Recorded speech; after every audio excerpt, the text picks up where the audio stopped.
The 16-year-old was then taken into custody. And so a lot of you tonight are probably wondering, what is Heber's status tonight after taking a shotgun pellet to the head? 17's Heather Hope spoke with Heber's father late this afternoon. She joins us live from Taft with more on their conversation. Heather?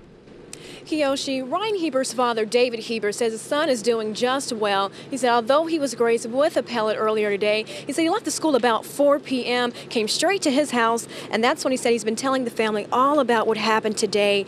And he says that, of course, it was the worst day of his life. And he says that he's a well-liked teacher from a lot of his students there, and that he was also a graduate of Taft Union High. He was a student body president there and a football player.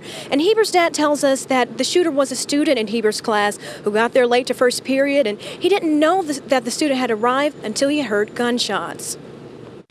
Good thing that he's a very emotionally stable, normally,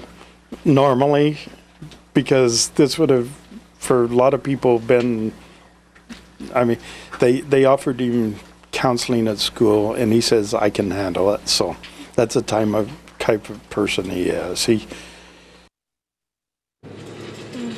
And again, Heber's father says his son is doing well, handling the traumatic experience. He says physically he's doing just fine, but mentally, obviously, he says that he's going to still be coping with this entire situation. And they said the family will continue to come together. He says he has some other relatives that are going to be coming out to their home here in Taft. And they said they're all just going to be a big support system for the teacher, who a lot of people are calling the hero. We're live in Taft. Heather Hope, 17 News.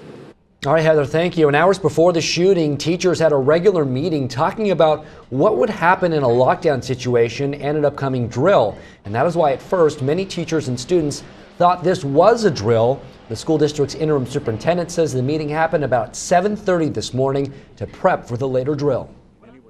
Well, from what I heard from my teacher, there was supposed to be a drill, 4th period, and they came on and said it wasn't a drill, it was a lockdown, and I kind of figured then that it was just really happening.